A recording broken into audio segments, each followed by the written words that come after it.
Seja bem-vindo e seja bem-vinda a mais uma edição do Chutando a Escada, edição de número 367. E eu voltei, depois de um mês aí parado. Rapaz, olha, eu peguei dengue e não recomendo pra ninguém.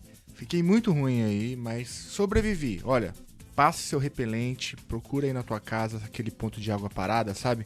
Porque, passei mal aos bocados. Mas enfim, estamos de volta, tá aí a justificativa do recesso de um mês não planejado. E hoje eu não tô sozinho não, comigo aqui eu tenho o Vinícius Vieira. Ele que é autor de um livro muito interessante chamado Shaping Nations and Markets. A gente vai falar bastante sobre o livro, recém-publicado aí pela Hot LED. Olá a todos, muito obrigado pelo convite do Felipe. Meu nome é Vinícius Guilherme Rodrigues Vieira, eu sou professor de Economia e Relações Internacionais na Fundação Armando Álvares Penteado, em São Paulo, e também leciono na Fundação Getúlio Vargas, no curso de Relações Internacionais, e mais recentemente também sou professor do mestrado em Políticas Públicas do IDP, aqui em São Paulo também. Tenho uma afiliação ao Instituto de Estudos Avançados da USP, a Universidade de São Paulo, onde fiz minha graduação em jornalismo entre 2002 e 2007. Tenho mestrado por Berkeley em estudos latino-americanos em 2008 a 2010. Por fim, fiz meu doutorado na Universidade de Oxford de 2010 a 2015. Também tenho passagens como visitante pela Universidade de Princeton e Universidade Yale nos Estados Unidos. Mais uma vez, muito obrigado pelo convite. Vinícius, é uma honra enorme ter você aqui. O livro Shaping Nations and Markets, Identity, Capital, Trade and the Population Rage, publicado pela Hot LED, é um livro que eu recomendo muito, que o ouvinte que tem interesse no assunto que procure ler o livro na íntegra, o livro publicado em 2024. Então, antes a gente entrar aqui na discussão do livro, eu queria te agradecer pelo seu tempo mais uma vez. Imagina, eu que agradeço o convite, é uma honra estar aqui com você hoje, Felipe. Bom, você viu aí que minha voz tá meio capenga, mas ainda bem que o Vinícius tá firme e forte, fique até o final. Porque nessa conversa o Vinícius apresenta um conceito que eu achei bem legal para entender a conjuntura atual, que é o conceito de capital identitário.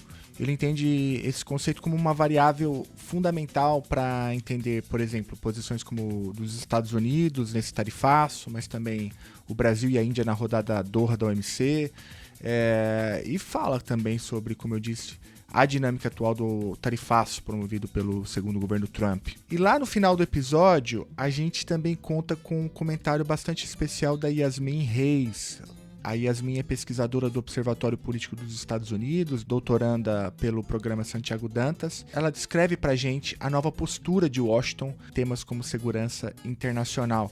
Fique com a gente até o final, o episódio tá imperdível, eu recomendo muito. Mas antes da gente ir pro papo, eu queria pedir, se você puder, obviamente, para que você apoie o Chutando a Escada, é muito simples, basta entrar em www.chutandoaescada.com.br/apoio e lá você vai encontrar várias formas de ajudar. Então vamos lá, vamos pro papo. Então, sem mais delongas, com vocês, Vinícius Vieira, que fala pra gente sobre capital identitário, conta pra gente também como foi escrever o livro Shaping Nations and Markets. E lá no fim do episódio, a gente também tem uma super participação da Yasmin Reis, que faz um excelente resumo das mais recentes políticas e pronunciamentos do Donald Trump naquilo que afeta a ordem internacional sob a ótica da segurança e defesa. A escada é uma construção que serve para fazer um deslocamento vertical. Nem sempre é assim, mas tem um jeito de facilitar tudo isso. Elevador? Não.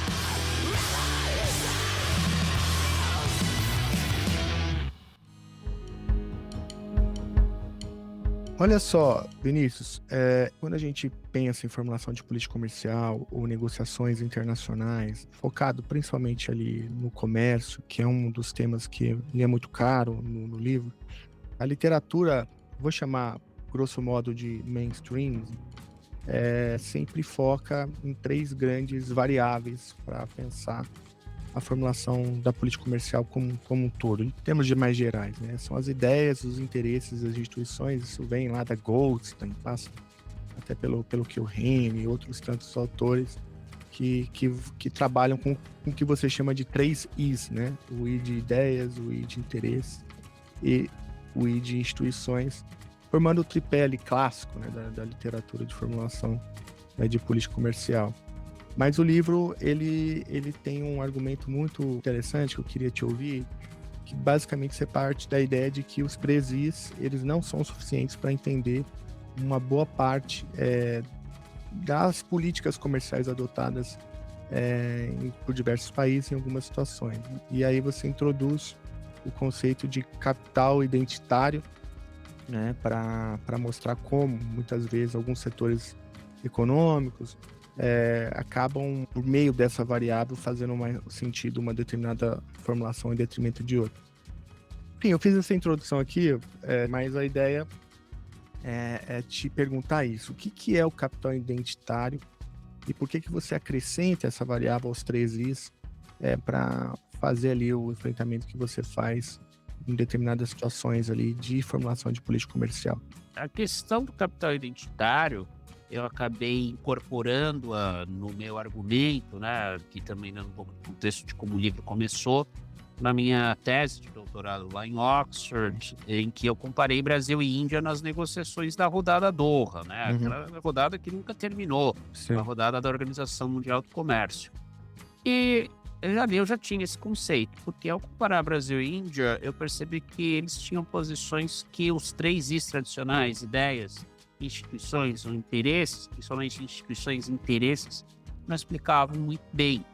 O Brasil, por exemplo, explicando aqui de maneira mais sucinta possível, o Brasil defendeu ali a liberalização da agricultura, o que hoje é muito óbvio. Mas mesmo ali no contexto dos anos 2000, nós ainda tínhamos uma participação muito maior na exportação de produtos industrializados. E como até eu cito no livro, né, que tem uma parte quantitativa, uma parte qualitativa, fiz muitas entrevistas com burocratas no Brasil e na Índia. Um burocrata brasileiro falou o seguinte: a gente ia ter que sacrificar a indústria para ter um negócio ali em agricultura. Isso num governo, né, o governo Lula 2, né, os governos do PT, que em tese seriam governos, né, muito críticos ao agro, e estavam dispostos ali a ficar do lado do agro. Da mesma maneira, na Índia, a gente vê ali uma ambiguidade, né? A Índia teve 2 governos significativos durante o período principal da rodada Doha. Foi de 2001, quando ela foi lançada, até o famoso ali deadlock, né, o travamento em Genebra, pouco antes da crise financeira internacional, lá em julho de 2008, quando tem esse travamento. E a Índia, basicamente, embora todos digam a Índia é muito protecionista, a Índia não liberalizaria sua agricultura por conta da estrutura ali de pequenas propriedades, não consegue competir globalmente. O fato é que o governo do BJP, né, que é o Partido Nacionalista Hindu, que hoje está aí no poder, né, voltou ao poder em 2014, teve ali no poder de 98 a 2004 um regime de coalizão, né, de centro-direita, sem então, portanto, poder ser tão assim ao extremo ali no nacionalismo hindu, teve que compor o governo com outras forças, falava abertamente: vamos fazer da Índia a fábrica do mundo, vamos fazer da Índia grande exportador de alimentos do mundo. Então tinham posturas muito liberalizantes, não só naquilo que muitos consideravam no contexto de Doha, que a Índia era forte. No caso, os serviços de tecnologia, né? Aquela coisa dos call centers, software e por aí vai. E depois ela se tornou muito protecionista, quando mudou o governo, né? Mas o que estava por trás da mudança desse governo, já que em tese havia ali um consenso em torno da necessidade de um equilíbrio suposto de algum grau de abertura, mas sem sacrificar a agricultura, sendo que o BJP não queria ali, em hipótese alguma, manter a agricultura fechada pelos documentos que eu verifiquei. Foram mais documentos do que entrevistas, as entrevistas refletiam aí meio que um senso comum entre os burocratas. Então eu comecei a prestar atenção na seguinte hipótese, né? Será que a composição étnico-racial, composição religiosa, né, principalmente no caso ali da Índia, naquele contexto, não explica bastante sobre o que é o poder de um grupo de interesse? Porque quando a gente olha para ideias, interesses e instituições, talvez eles expliquem justamente aquilo que o grupo de interesse quer, mas não necessariamente a força desse grupo de interesse. E eu achei aqui algumas correlações interessantes por meios estatísticos. No caso do Brasil, é um argumento um tanto quanto polêmico, ainda mais considerando o atual contexto, em que claramente a agricultura, junto com outros setores que, numa escala de liberalização que eu criei, tinham ali vontade, né, disposição de se abrir em Doha, inclusive alguns setores de baixo valor agregado em manufatura, que não perderiam tanto ali com o negócio, com a proposta de Doha ali, do Brasil abrir na agricultura e sacrificar a indústria, eles têm uma característica em comum, eles são predominantemente setores em que você tem uma maior proporção de trabalhadores não brancos. Enquanto na Índia, justamente os setores mais protecionistas, eles são mais diversos, eles não têm uma concentração tão grande de indústria. E como que eu interpretei isso? No Brasil, né, obviamente todos sabemos aí toda uma questão de racismo, uma questão de preconceito racial, mas isso não elimina o fato de que a nossa retórica de nacionalidade fundamenta-se no sincretismo, na noção de diversidade racial e antes ali na noção, que já foi derrubada, de democracia racial, que dá peso simbólico justamente à população não branca. Enquanto na Índia nós temos um embate ali entre duas noções do que quer ser indiano, né? Do que significa ser indiano, que é uma noção centrada no hinduísmo, né? O hindutva, né? Aí as práticas hindus, não necessariamente apenas a religião, mas o que seria natural, nativo ali da Índia na leitura do nacionalismo hindu, versus uma concepção secular de mais diversidade, de igualdade entre as religiões e castas na medida do possível ali, embora haja ainda muito preconceito de casta também ali no cenário indiano. Então, eu acabei criando esse conceito com capital identitário. Essa ideia de que mais força tem um setor ou setores econômicos que mais são representativos na sua mão de obra, em geral, seja de proprietários, de gerentes, de pessoal do chão de fábrica, o pessoal das fazendas, não importa o nível hierárquico do trabalhador, no agregado, essa é a força que é dada ao setor, que ele representa, na prática, a narrativa de identidade nacional.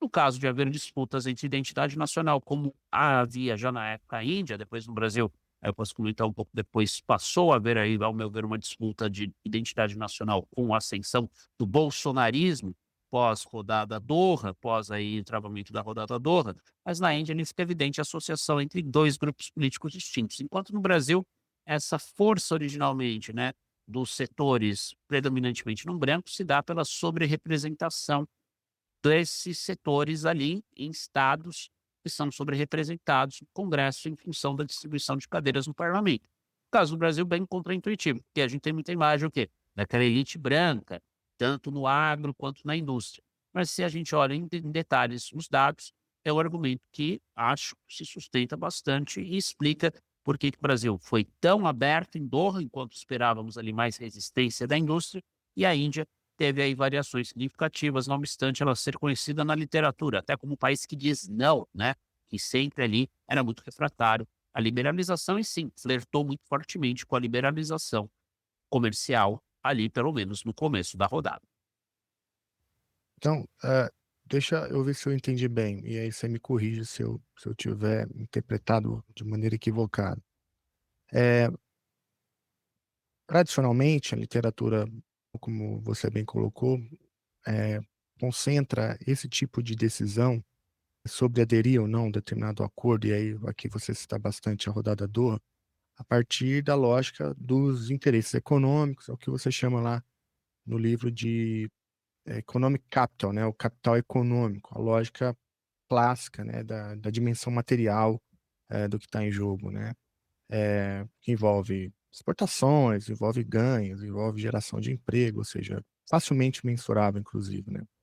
Mas há um outro campo, o campo da sociedade, né, que é o que a gente está chamando aqui também de capital identitário, que abrange toda uma dimensão simbólica, né, ou identitária, que pode, inclusive, tensionar, né, pode alterar a maneira como um determinado Estado age frente a uma negociação como Doha, por conta, enfim, de uma noção de pertencimento, como raça ou religião, e que isso pode ser decisivo.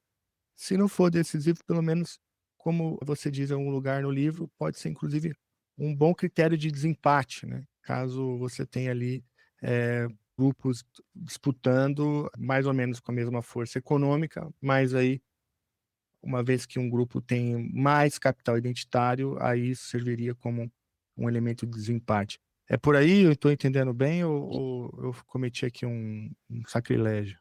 Não, exato. Você resumiu muito bem aí o que, inclusive, é o lugar do capital identitário nessas negociações.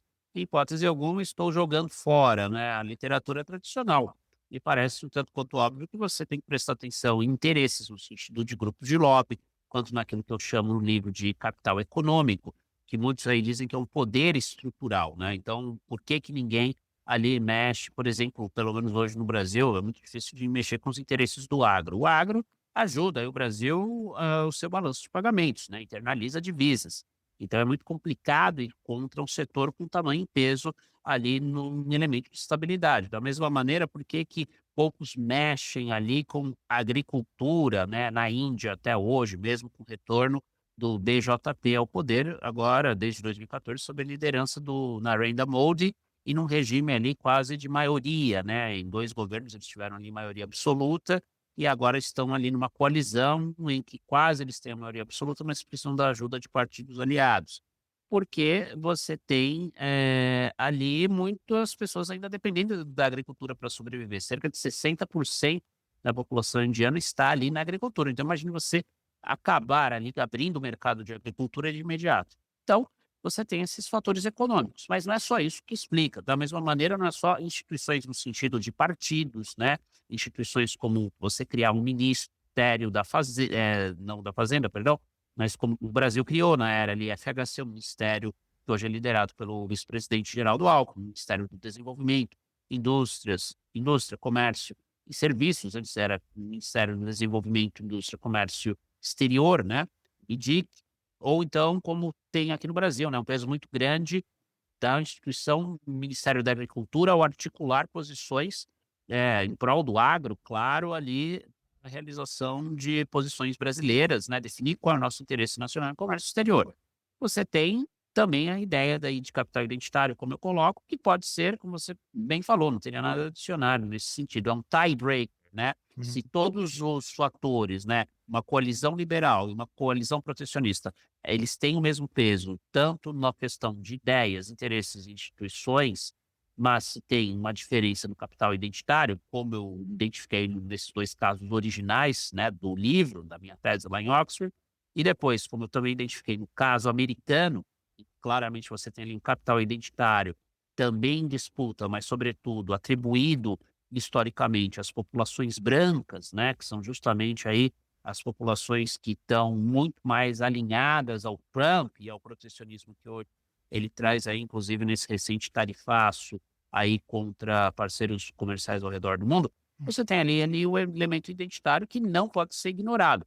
Até é importante dizer, Felipe, outros autores anteriormente, né, principalmente no contexto americano, já apontavam ali que há alguma relação entre questões identitárias e comércio exterior, mas muito mais para explicar o que as preferências, né, o que cada setor queria, se o setor seria liberalizante ou protecionista, e não para fazer aquilo que eu acho que aí acaba sendo a minha contribuição principal nesse debate, que é pensar na identidade e até mesmo nesses outros fatores tradicionais como um elemento de poder, não um elemento para determinar o que os grupos querem, mas assumindo que os grupos querem, pode ser por razões econômicas tradicionais, são mais eficientes, tem mais capital ali investido, tem mais mão de obra, né? No caso de indústrias que têm aí setores que têm a mão de obra como vantagem. Mas uma vez que eles têm determinada preferência, seja liberal ou protecionista, a força com a qual eles vão adquirir ali o lobby, né, a pressão sobre o Estado nacional para formar o interesse nacional a favor desses grupos, tem como elemento crucial dessa equação capital identitário.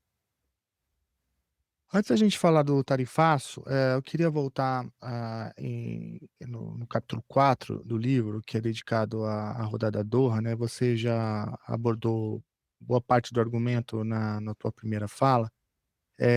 Quando você olha ali o Brasil, né, a hipótese, que é mais uma hipótese, né, você conseguiu demonstrar por meio de uma pesquisa empírica, né, mas a ideia de que essa superrepresentação de estados com maioria não branca acaba que contribui para uma determinada posição do Brasil na rodada que apontava na direção da abertura agrícola,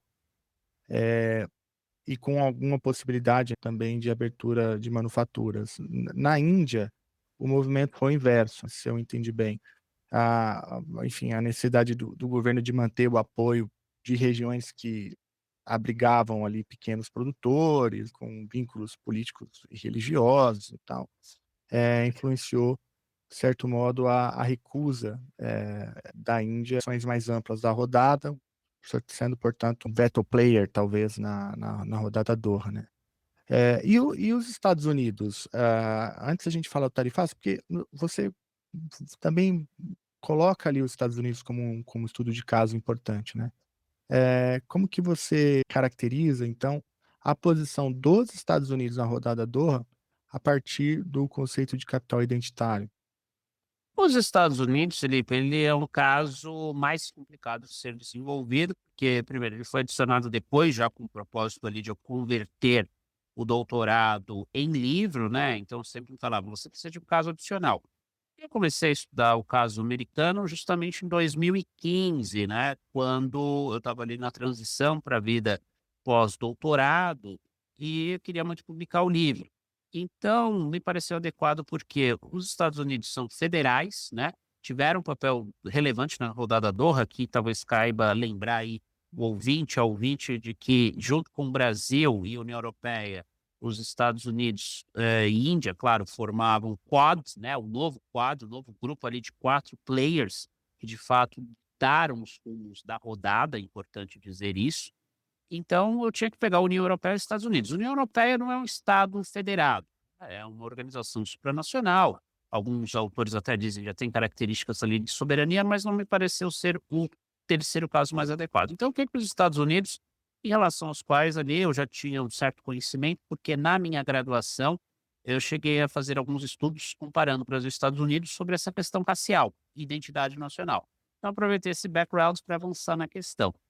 E me pareceu, interessante identificar que nos Estados Unidos, antes ali do Trump ascender ao poder em 2016, reitero aqui que eu comecei a estudar isso em 2015, eu já vi ali algumas correlações entre grupos e regiões, né, distritos, congresso de maioria branca e um voto em questões protecionistas, como, por exemplo, na aprovação de acordos bilaterais que o governo George W. Bush assinou em paralelo a Doha, até para pressionar por alguma resolução em Doha. Então foram os acordos ali de 2003, 2004, com Chile, com Marrocos, com Austrália e Singapura.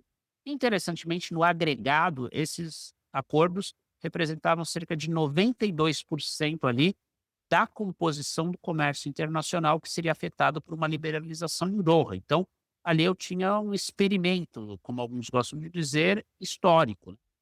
E vendo essas correlações, me pareceu interessante que quando o George W. Bush, em 2002, pediu aquilo que a gente chama, né, de fast track aí na literatura, né, que é o Trade Promotion Authority, a autoridade ali para negociar com mais liberdade em relação ao Congresso, os distritos que mais se opuseram a essa autoridade para negociar mais liberalização, fosse multilateral, fosse regional, bilateral, foram os distritos de maioria branca. Então eu comecei ali a quebrar a cabeça. Como que isso pode ser explicado exatamente? E aí, tendo ali o conhecimento prévio dos debates sobre nacionalismo, raça nos Estados Unidos, eu, eu acabei ali constatando que aquilo estava sendo uma reação já dessa maioria branca, mas que estava ali se vendo ameaçada por uma concepção de nação que estava ali evoluindo de um multiculturalismo, em que os brancos ainda tinham uma certa centralidade, para aquilo que muito se falava no governo Obama, que é uma América pós-racial, uma América que não tem problema com a mestiçagem, uma América que, pelo menos retoricamente, incorpora ali imigrantes de origem não branca, migrantes latinos, migrantes muçulmanos, migrantes do sul global, e não a tradicional ali América WASP, White Anglo-Saxon Protestant, né? Branca, anglo-saxã e protestante, como foi ali a concepção original, né, de nacionalidade dos Estados Unidos, por mais que tivessem ali a abertura, né, a vários povos, esse sempre foi o cerne ali dos Estados Unidos, pelo menos até a Segunda Guerra Mundial, e depois vai evoluindo para uma lógica muito cultural, até esse pós-racialismo que não vingou, e Trump é uma grande demonstração disso. Então é interessante notar que já vinha ali algo subterrâneo, implícito, com os não brancos querendo mais proteção, tentando se expressar. Só que nos Estados Unidos, diferentemente da Índia, havia de fato um consenso interpartidário de democratas e republicanos de que a liberalização econômica era positiva. Uhum. Tanto que somente com Trump, em 2016, que nós temos a eclosão aí desse movimento protecionista que redundou, em última instância, nesse tarifaço agora no Trump 2. E isso fica evidente porque o fator que mais explica a vitória do Trump em 2016, dentro ali, né, dos congressos, ou melhor dizendo, dos distritos eleitorais do Congresso americano, né, onde ele teve vitória dentro dos distritos, que acabam sendo importantes, porque representam um microcosmo da política americana, são justamente aqueles distritos que, em 2015, mais se opuseram à aprovação de outro fast track, de outra autoridade ali de promoção, para o Obama negociar o TPP, que era o Trans-Pacific Partnership, a parceria Trans-Pacífico, que foi o primeiro acordo que Trump jogou fora quando se tornou presidente lá em 2017. Então, veja aí que nos Estados Unidos nós também temos o capital identitário de quem? Dos brancos, dos setores mais protecionistas, prevalecendo sobre um forte lobby e as próprias posições partidárias históricas na era da globalização que defendiam mais liberalização econômica. E claro, no contexto de Doha, pode alguém contra-argumentar, mas Vinícius, não houve ali no fim os Estados Unidos aderindo a Doha. O George W. Bush ficou muito refratário a Doha, mas os Estados Unidos continuaram a se insistir em liberalização, tanto que houve esse projeto dos mega acordos de comércio que foram enterrados de vez apenas o que? Na era Trump, que era que representa a projeção desse capital identitário dos brancos americanos protecionistas na questão de comércio internacional, entre outras, claro, das relações internacionais. Ah, muito interessante esse argumento, né? Então, só para retomar, o que você está dizendo é que, é, grosso modo, o que você conseguiu foi antecipar, né? Já olhando para Doha, antecipar uma certa aglutinação, né? Que mais tarde muitos chamam de derrotados da globalização, essa white class americana, que depois vai acabar se identificando com o projeto trumpista e que tem essa leitura também de Make America Great Again, de American First, de rever a posição dos Estados Unidos no mundo. No primeiro governo, a maior parte desse revisionismo comercial americano fica canalizada para a China, mas eu achei interessante como que você conseguiu identificar essa base dos derrotados da globalização antes mesmo do Trump ser eleito. Mas aí eu acho que a gente precisa dar o salto já para o segundo governo, né? O Trump ele não é reeleito, todo mundo sabe disso, em grande medida por conta do coalhão, né, que sofre com a pandemia de Covid-19, e é uma grande coalizão, né, bastante ampla em torno do Biden. O Biden, nos seus 4 anos de governo, ele não muda essencialmente, né, a política comercial dos Estados Unidos, embora isso possa parecer contraintuitivo, não sei se você concorda comigo, em essência, né, não houve uma revisão muito drástica daquilo que tinha sido enunciado com o próprio Trump. É claro que num tom muito mais ameno, com uma capacidade de negociação, de absorção muito diferente e tal, mas em relação, por exemplo, ao grande adversário que é a China, você percebe ali muitos elementos de continuidade, né? Mas fato é que a população americana não se viu contemplada pelo projeto do Biden. Aí, Vinícius, um off-topic aqui, na eleição do ano passado, né, eu fui para os Estados Unidos acompanhar em loco, né, o que estava acontecendo, e fiquei lá durante 11 dias. Fiquei 5 dias antes do pleito e 5 dias depois do pleito. Quando eu cheguei lá e conversando com as pessoas, assim, já era muito claro que o Trump venceria. Ninguém tinha certeza, ninguém tinha bola de cristal, obviamente, ninguém sabia exatamente qual o tamanho da vitória, né? Que foi muito maior do que eu acho que todo mundo esperava, né? mas havia uma percepção, assim, uma desconexão muito grande entre o que os dados mostram e a percepção que a população tinha sobre a saúde econômica do país, né. Eh, então essa é uma coisa que me chamou muita atenção. Mas fechando esse parênteses, o Trump ele é eleito com uma aí até por ser segundo mandato, né, agora ele vem com uma não tem mais que a não ser que ele mude a Constituição, ele não tem mais que passar por nenhuma eleição, então ele está agora extremamente agressivo. E aí, o que culminou primeiro com uma taxação ao aço brasileiro, a China já tinha sido alvo também de uma elevação tarifária, mas culminou com o Dia da Libertação, né, o que ele demonstra aquela tabela que, enfim, tem gente dizendo que foi criada no ChatGPT, eu começo a acreditar que foi, né, mas, eu tô fazendo esse grande preâmbulo, deixa eu parar de falar.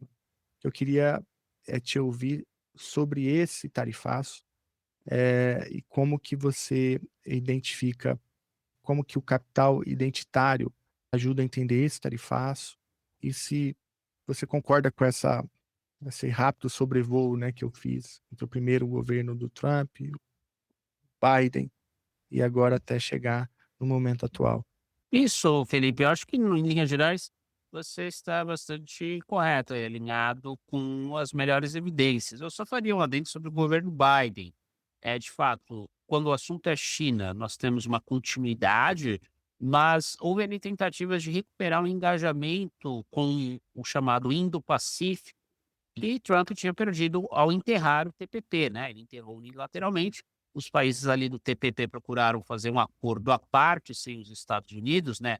O CTPP, né? Que era o Uhum. Comprehensive and Progressive, na verdade CPTPP, que é Comprehensive Progressive Trans-Pacific Partnership, né? Ampla, né? E progressiva parceria transpacífica. E o Biden tentou ali responder com algo que não deu muito resultado, para falar a verdade, que é o IPEF, né, em português, IPF, que seria Indo-Pacific Economic Framework, né, o framework para o Indo-Pacífico, justamente tentando ali reafirmar, né, uma espécie de primazia americana em relação a países como a Índia, o próprio Japão, a Austrália, os países aí até fazendo uma associação com a questão militar, né, com o Quad, né, que é o quarteto ali que tem Japão, Índia, Austrália, Estados Unidos, está ali para fazer uma espécie de contra-equilíbrio à força chinesa, claro que hoje é monumental ali no leste asiático, como os americanos preferem falar, para até incluir outros aliados indo Pacífico.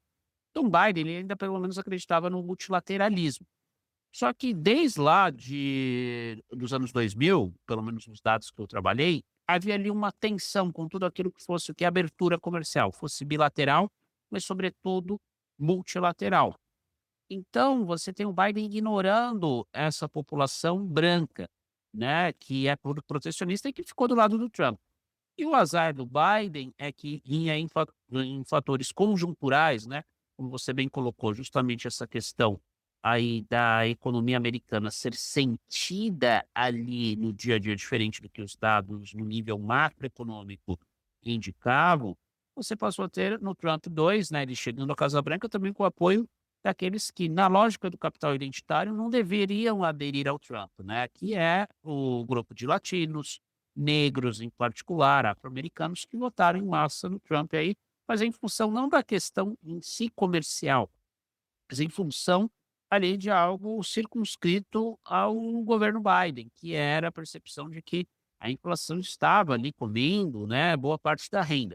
Então aí você tem interessantemente, eu diria não a anulação do argumento com base em capital identitário, mas a ideia que mesmo alguém, né, que como Trump sinaliza ali, né, para uma base, né, muito específica, né, para uma base ali no caso de brancos nacionalistas, né, nem todo branco é nacionalista branco, mas o nacionalismo branco usufrui dos brancos em geral. Então nós temos aqui uma situação bastante complicada, do ponto de vista, claro, para os democratas, que jogaram todas as suas fichas ali, ao meu ver, na construção de uma América diversa, de uma América acima de tudo, né, que estivesse acima da lógica, como eu falei anteriormente, WASP, né? White Anglo-Saxon Protestant, uma América diversa. E, quando houve ali a adesão das minorias por razões econômicas, elas, sem querer, sem essa intenção, assinaram embaixo desse projeto, Make America Great Again, fazer a América grande de novo, que é justamente esse dueto. Esse dueto foi muito forte, principalmente no pós-Segunda Guerra Mundial, nos anos 50. Uma classe média branca, fundamentada em empregos industriais, uma era em que ainda havia ali questões de segregação racial. Então, o Biden, ele sim continua a política do Trump em relação à China, sobretudo, porque aí são imperativos de segurança nacional que fogem aqui, honestamente, ao framework do capital identitário. Nem tudo, né? Como a gente já falou antes, é questão de identidade. Temos ali a questão da segurança, né, nacional imperando, já que a China é percebida, né, já era ali, mesmo durante o Obama, percebida como o grande rival a ser batido. Só que eu discordo um pouco da ideia de que não houve mudanças substantivas. O Biden acho que tentou fazer algumas mudanças com uma ênfase no multilateralismo, só que não no nível da OMC. A OMC foi deixada de lado pelos americanos, a Organização Mundial do Comércio, desde ali o fim do governo George W. Bush, com certeza desde o governo Obama, com os chamados mega acordos. Se nós falamos do TPP, né? Da parceria aí Transpacífico. Tivemos aí fora, assim, os Estados Unidos, deixa de lado o TPP, o CPTPP, que é Comprehensive and Progressive Trans-Pacific Partnership, em que os países ali restantes tentam fazer um acordo, fazem um acordo por conta própria. E nós tivemos no Biden o IPEF, né, que é Indo-Pacific Economic Framework, o Framework Econômico para o Indo-Pacífico. Não deu em grandes coisas, era uma tentativa ali de comércio, investimentos em infraestrutura. O Biden ali com muitos problemas, não conseguiu enfrentar, levar a cabo essa iniciativa. Mas era uma sinalização, olha, a gente quer uma solução multilateral para conter a China, mas vamos trazer os nossos aliados. Trump, com esse tarifaço, é aí um retorno, ao meu ver, da lógica do capital identitário, porque o Biden, ele não priorizou ali, ao meu ver, exceto no que envolvia a China, essa tentativa, que ao meu ver não vai dar certo com o Trump, porque isso é algo do ano passado, que é a tentativa de reindustrializar os Estados Unidos. Trazer indústria justamente que empregavam o quê? Branco, classe média, a América dos anos 50, a América que, na visão de Trump, era great e que deve se tornar grande de novo. Daí o lema, Make America Great Again, que é uma América, e aí entra a questão identitária, puramente, ao meu ver, antes da Lei de Imigração de 65, que facilitou a entrada de imigrantes não brancos, não europeus no país, inclusive latinos. A partir dali, nós temos realmente a formação da América contemporânea, uma América diversa, que em contraponto a Trump, era a América do Obama. O Obama é importante lembrar.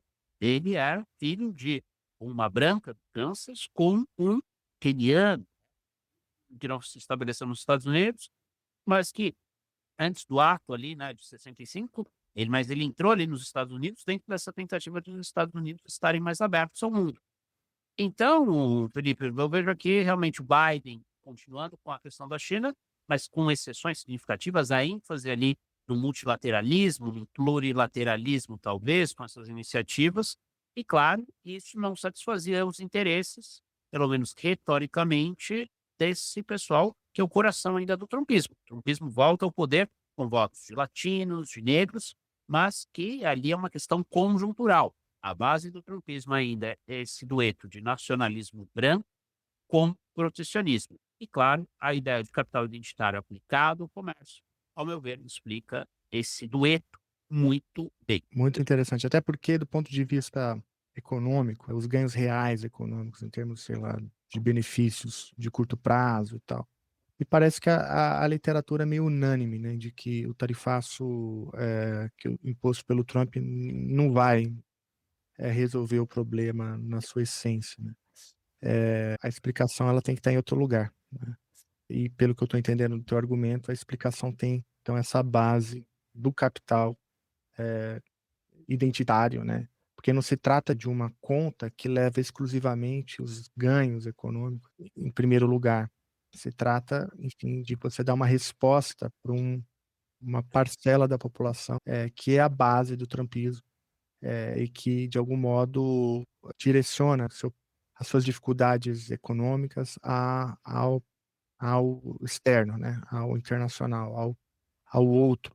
E aí, nesse sentido, talvez o tarifaço cumpra um papel, não um papel de trazer, de fato, as indústrias de volta, os empregos de qualidade de volta, mas cumpre um papel de curto prazo de dar uma resposta bastante dura àquele segmento da população que, em última instância, é a base do Trump. E então eu acho muito interessante esse argumento, né, do capital identitário para entender essa conjuntura, uma vez que, no meu entendimento, e me corrija se estiver errado, as variáveis econômicas não são suficientes para explicar, não é? Exato, até porque se nós pensarmos em termos de base econômica, o Partido Republicano não mudou muito com o trumpismo, né? O Partido Republicano, pelo menos ali desde a era Reagan, tem essa reputação de ser o partido mais que os democratas, não que os democratas aí não tenham conexões com multinacionais, pelo contrário, até fizeram parte, começando com Bill Clinton, desse consenso que foi a globalização para republicanos e democratas, mas quando o assunto são ganhos, por exemplo, de multinacionais, o Trump está ali alinhado com eles, tanto que quer as chamadas políticas trickle down, né, que são aquelas políticas que vêm dos anos Reagan, cortar impostos, né, aí no plano doméstico para os mais ricos, né, empresas, investidores, para, em tese, estimular a economia americana. Se ele dependesse apenas dessa base tradicional aí dos republicanos, que ainda assim está com o Trump em boa parte, nós teríamos o Trump sendo, sim, ali alguma coisa de tarifas haveria, para sinalizar para essa população branca que perdeu seus postos de trabalho, cujos ancestrais ali tinham como ganha-pão, principalmente empregos industriais, de qualidade, com plano de saúde, com benefícios sociais, ele teria feito um tarifaço mais pontual. Esse tarifaço indiscriminado ignora totalmente as demandas do setor corporativo. Tanto que a gente vê aí o que aconteceu desde o tarifaço.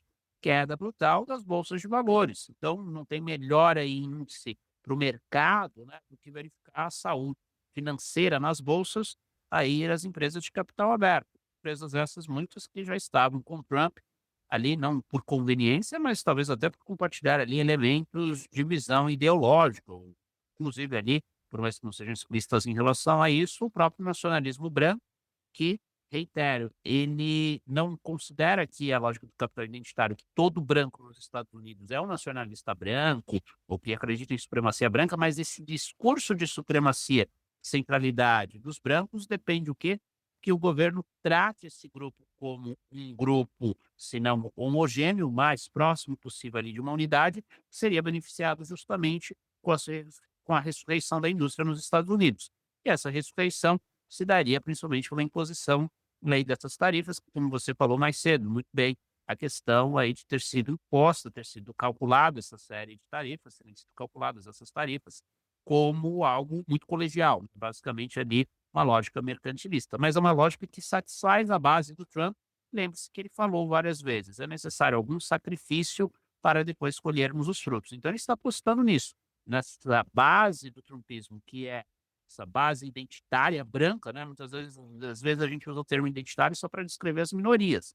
Não, o identitarismo está aí, também pode fazer, como eu argumento, aí demandas das maiorias e é um ponto de construção de poder de uma maioria que, segundo os melhores registros, se sentia desprestigiada, né? Trabalhos anteriores, até tem um autor que eu gosto muito, americano, não sei se ele é americano, aliás, mas ele é radicado, pelo menos nos Estados Unidos, o Justin Gass, que cunhou a expressão, ali no contexto da ascensão do Trump, que justamente esses brancos de classe trabalhadora seriam uma nova minoria, porque eles se sentiam desprestigiados pela maioria, pelo mainstream, né? Entendido aí pela globalização, eram os perdedores, como você também muito bem falou, da globalização, e passaram ali a reivindicar uma política com base, sim, parcialmente pelo menos, na sua identidade étnica, identidade de classe. E um bom representante disso é o D.D. Vance, que é o vice do Trump, né? Toda a história dele ali que foi contada, né, na sua autobiografia, que virou um filme, Era Uma Vez o Sonho, no título em português, que mostra ali a realidade de pessoas pobres, porém de origem branca, e que se sentiam ali desamparadas pelo Estado americano, sobretudo na era da globalização, e parte da migração dos postos de trabalho, e não só para o México, para a China, para outros lugares, mas até em função da automação industrial, é parte crucial ali desse desprestígio que essa população sente. Mas não só isso, também tem todo ali um ressentimento muito forte em relação às ações afirmativas, fundamentadas em raça, a suposta priorização que foi dada, teria sido dada aos migrantes, pelos democratas, né? Aquilo que tudo entra aí no combo que a direita, hoje extrema, chama de woke, políticas woke, né? Políticas aí de favorecimento das minorias. O interessante é notar que isso não é isolado da dinâmica econômica, pelo contrário, tem essa interconexão que eu tentei explorar no caso americano, no livro Shaping Nations and Markets. Não, então eu queria te agradecer mais uma vez pelo seu tempo, e eu acho que o ouvinte que ficou até aqui certamente aprendeu muito, como eu. Eu recomendo que vocês procurem o livro, vou deixar o link na descrição aí para você poder achar o livro. Vinícius, muito obrigado, cara, pelo seu tempo. Eu que agradeço, Felipe, muito obrigado aí pelo espaço. Eu agradeço imensamente aí seu interesse pelo meu trabalho, e qualquer dúvida estou à disposição dos ouvintes para esclarecer qualquer ponto que não tenha ficado claro aí sobre o argumento.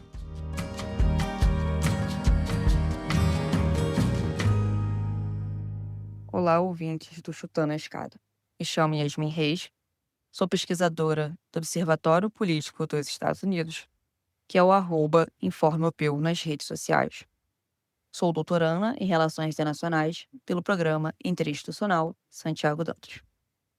Hoje vou trazer para vocês um breve resumo das mais recentes políticas e pronunciamentos do novo mandato do governo Donald Trump que afetam a ordem internacional sob a ótica da segurança e defesa. O primeiro ponto é a Groenlândia. Desde antes de assumir oficialmente a Casa Branca, Trump tem recorrentemente manifestado por meio de seus discursos a vontade dos Estados Unidos em anexar a Groenlândia como o 51º estado norte-americano. A Groenlândia é uma região estratégica para a segurança dos Estados Unidos, devido a ser fonte de recursos minerais e energéticos essenciais para a garantia da sua segurança energética. Além disso, é importante, dentro das suas características, que além dos recursos disponíveis, a região desfruta de uma posição estratégica no Atlântico Norte, sendo um território um importante ativo geopolítico para os Estados Unidos. Esse ativo pode ser analisado a partir do entendimento de que a presença militar dos Estados Unidos nesse território reduziria a presença da Rússia no Ártico, bem como, em razão dos seus recursos minerais essenciais para o acesso e avanço das novas tecnologias, também contribuiria para o acesso de Washington a esses recursos, o que pavimentaria o caminho para o desenvolvimento de novas tecnologias, sobretudo no âmbito da defesa. Ainda, destaca-se que a presença na região do Ártico inclui uma outra nação, a China. Assim, para Washington tem se tornado evidente a necessidade de assegurar sua presença política na região, assim como garantir sua exploração mineral no território. O que podemos analisar nos pronunciamentos de Donald Trump é um diálogo implícito com a Organização do Tratado Norte, a OTAN. Referida à organização, foi uma criação dos Estados Unidos no pós-Segunda Guerra Mundial, no aspecto institucional no campo da segurança. Entre seus diversos artigos que a constituem, destaco o artigo 5º, em que nele fica expressivamente claro que um ataque a um membro da OTAN é um ataque a todos os participantes do grupo. Com efeito, podemos identificar que esse diálogo, em que a Dinamarca e a Groenlândia são contrárias à anexação do território ou qualquer tentativa de venda do território, torna essa iniciativa que Trump tem promovido discursivamente um ponto de inflexão com a OTAN. O segundo ponto que trago é derivado do primeiro, na medida que a tensão entre os Estados Unidos e a Europa marca uma transformação fundamental na relação de segurança transatlântica, que foi conduzida de forma coordenada e de forma estratégica nos últimos 80 anos. Sob a nova gestão, Trump, a segurança tem sido tratada como um ativo negociável, em que os Estados Unidos priorizam sua imposição da força, colocando as soberanias como esses ativos. Isso significa uma mudança na previsibilidade em relação à diplomacia e à política externa norte-americana. Com efeito, Trump tem descartado a normatividade que pautou a política externa e de defesa norte-americana desde 1945. Nesse novo arranjo que se configura, os Estados Unidos assumem uma lógica transacional. E o que seria essa lógica transacional? De forma concisa, é tratar a segurança como uma questão de curto prazo, acondicionando a concessões materiais, como acesso a recursos naturais críticos, e a vantagens econômicas, inaugurando-se, assim, uma era geopolítica guiada por vantagens estratégicas em detrimento dos compromissos normativos. Desde o fim da Segunda Guerra Mundial, a Europa tem negligenciado sua resiliência geopolítica, ao ter criado uma dependência excessiva dos Estados Unidos, tornando-se vulnerável nesse novo realinhamento estratégico do governo Trump 2.0. O enfraquecimento da OTAN e a erosão da segurança da Europa não é um acidente, mas uma decisão estratégica que tem relação direta com as últimas decisões de Washington. Todavia, essa decisão tem consequências. Uma delas é que a incerteza geopolítica tem impulsionado países como Alemanha, França e Polônia a reavaliar sua postura militar, propondo um novo eixo como alternativa para a segurança continental. O terceiro ponto para a discussão é a frustração de Zelensky, presidente da Ucrânia, durante a reunião no Salão Oval da Casa Branca, em 28 de fevereiro deste ano. Esse evento teve grande repercussão, mas também nos evidencia como Trump trata as soberanias como ativos negociáveis. O novo eixo Trump-Putin representa a transição para uma nova ordem internacional.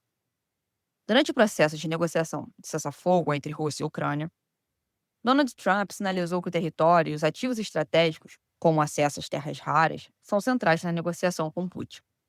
Já para a Rússia, a invasão da Ucrânia é um reflexo de um dilema de Moscou, que tem suas raízes na dissolução da União Soviética, em que a OTAN, desde então, tem se expandido pelo leste europeu, incorporando alguns países, como a Polônia e a Hungria. Em vista disso, Putin entende que a aproximação da Ucrânia com a OTAN significaria a redução da sua margem de manobra e o fechamento de um cerco geopolítico sobre a Rússia. A aproximação entre Trump e Putin, desse modo, nos evidencia a reconfiguração da aliança baseada nos interesses imediatos, por meio das adoções de uma política externa pragmática e transacional. Por fim, esse novo modelo de política redefine as soberanias nacionais, ressuscitando algumas discussões como a volta das esferas de influência e das dinâmicas expansionistas na geopolítica. O quarto e último ponto que trago para a nossa discussão aqui é a retomada do pensamento das esferas de influência no novo governo, voltado principalmente para a América Latina. Em janeiro de 2025, um dos jornais mais populares dos Estados Unidos, o The New York Post, publicou em sua capa Trump apontando para o mapa da região da América, o que gerou grande repercussão. A capa fez uma referência direta à doutrina Monroe, de 1823. Essa doutrina, em linhas gerais, declarava que o hemisfério estava fechado a interferências externas, vide na época a Europa. A capa e o conteúdo da notícia não geram espanto, já que a doutrina Monroe é um elemento central da política externa dos Estados Unidos para a região da América Latina desde o século XIX. Essa surge em diferentes momentos e discursos de personalidades influentes da política externa norte-americana. No entanto, desde 2013, havia entendimento em que essa política externa tinha se rompido, visto que o secretário de Estado do governo Obama, John Kerry, declarou que a doutrina Monroe havia chegado ao fim. Com o retorno de Trump à Casa Branca sobre o lema American First, parece que Trump não medirá esforços em resgatar os princípios da doutrina, sob a justificativa da necessidade de fortalecer a parceria em segurança e comércio e conter, sobretudo, a sua inimiga do século XXI, a China. Com efeito, a política externa norte-americana para a América Latina está ganhando uma roupagem contemporânea, no entanto, com base nos princípios de uma doutrina do século XIX. Não por acaso, A primeira viagem do secretário de Estado do governo Trump 2.0, Marco Rubio, que é o primeiro latino a ocupar o cargo, teve como destino a América Latina, em especial o Panamá, El Salvador, Costa Rica, Guatemala e República Dominicana. Essa viagem reflete o reposicionamento da América Latina na agenda dos Estados Unidos. O secretário de Defesa também realizará uma viagem para o Panamá na próxima semana, onde participará da Conferência Anual de Segurança da América Central, o que nos sinaliza um reposicionamento da região na agenda dos Estados Unidos, que desde 1912 teve seus ápices e seus declínios. Então, são muitos temas que aparecem nesse novo governo Trump. E por isso, é sempre bom, acompanhar podcasts como Chutando a Escada e também ler as produções do Opeu, para ter um panorama desses últimos acontecimentos e como eles podem afetar a nova reconfiguração internacional. É isso, pessoal. Obrigada. Você acabou de ouvir mais um episódio do Chutando a Escada. Para apoiar, acesse chutandoaescada.com.br/apoio.